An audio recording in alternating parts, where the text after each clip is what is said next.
Hey, what's up? DFS Rico coming at you with my picks and insight for this League of Legends LPL 2-game slate on Monday, June 15th. Went 1-1. Just a recap for yesterday. Went 1-1 on my picks yesterday. Suning kind of let us down versus Invictus Gaming. Suning just honestly had a lot of mistakes. They were winning game two and they just kind of gave it right back to Invictus Gaming. So I think Invictus Gaming still has a lot more to show me before I even felt confident in picking them. But that's really my recap on that. TES came out and just dominated JD Gaming. TES is like the best team in the world right now for sure. But now onto this slate, we got Billy Gaming versus E-Star. Going over to the Bovada to check the Vegas odds. E-Star is heavily favorited over Billy Gaming. And then Team Wii, slight favorites over Vici Gaming, which kind of surprises me a little bit. E-Star and Team Wii have always been two of my favorite teams to bet on because they just have crazy upside with their carries. So I will be playing both of them today. I think they both win. They're the two favorites. The only issue with that is it's kind of, I think after messing with the lineup, it's pretty impossible to fit two AD carries or two mids in your lineups if you're going to be playing a 4-3 stack at least. So if you're going to be doing something like that, you will have to be playing someone from the underdogs. But me on these 2-game slates, I just feel better playing 4-3s. So I will be playing most likely a jungler or a top lane or a support in the captain's spot. But we'll just see how it looks like once we get to that. So yeah, like I said, I am leaning towards them. If there was a chance at an upset, I do think it'll be Vici Gaming over Team Wii. Just because Vici Gaming is better than Billy Gaming in my opinion. And E-Star and Team Wii, in to my opinion, are in the same tiers in the LPL. Like they're like in the second tier. They're not quite top three, but they're in the, they can make it just if they improve a little bit. So let's go over to Kenzie, check the starting lineups. Looks like both teams are bringing out the same starting lineups that they have the last couple games. Yep, lineups look exactly the same. Now let's go right back over to DraftKings. Like I mentioned, my priority is E-Star, then Team Wii, then Vici Gaming, then Billy Gaming in that same order. As far as top laners, you got Zalbai in the top lane. Morgan has been playing really good this split so far, so I do like paying down at top lane if I am going to be playing anyone.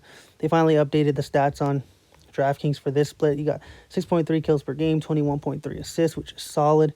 And then for junglers, Beishang has been one of my favorites. I think he's like top 3 or 4 in the world, in my opinion. Just shows so much upside. Can carry from the jungler position, which is something you want to see on DraftKings at least. 8.3 kills per game, 20.7 assists. So Beishang is a key guy I will be plugging into my lineups. As far as mid laners, E-Star, a lot of people thought they would be a lot worse without Crying in the mid lane because they did lose Crying, their mid laner from last split. Fen has filled them pretty solid. I don't think people will spend up for him because you can get Teacher Ma with the same, probably more upside than him for $600 cheaper. So I just see myself honestly just paying down at the mid lane with Teacher Ma's been playing super solid this split. 10.7 kills per game, 18.3 assists per match. My favorite mid laner on the slate by far. And then as far as 80 carries, people will be playing down for Jiao Ming for sure. But I mean, Wink has the same upside. Last split, he was on a higher level than actually Jiao Ming. So I usually try to not play the same mids and the same 80 carries in the same lineup from the same team, but I mean, there's no issue with either of these guys. I will be finding ways to mix and match them in my lineups, but just due to prices, I think I will be playing Wink right now on that because I do have the salary for it. And as far as support, you can go either way. Shall see or missing. I might actually switch that and actually play a little more Team Wii, just due to the fact that they're a little cheaper with, in my opinion, more upside as well. So I don't see an issue with that. But I think everyone will be on that as well because the Team Wii does show higher upside. So if you want to be a little different, I recommend playing E-Star because they have high upside as well. But if people are just looking at the numbers from this split, they lean more towards Team Wii. So I think a lot of the ownership will go there. If you want to be safe and follow the crowd, that's where you go, in my opinion. Because as far as supports as well, I mean, you got Missing. It's been the best support on this slate so far. 1.3 kills per game, 27.7 assists per match. It's just really high. 60.3 fantasy points, has the highest on the split so far. And supports and top laners, like I always say, are the way I mix my lineups. So I usually just try to spend down, depending on roster construction and all that stuff. But this is a really short video. I'm picking the favorites to win. If there is an upset, it would be Vici Gaming, in my opinion. And then Billy Gaming's ranked 4th for me. So if you want to be different, that's the way I would go. If you want to be a little different, you just play a 3-3-1, maybe a top laner or a support difference.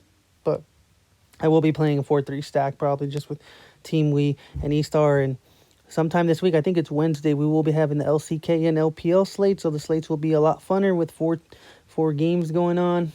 So I'm excited for that. And on that note, we can end it. Thanks for watching. I really do appreciate it. Like, comment, subscribe. Thank you.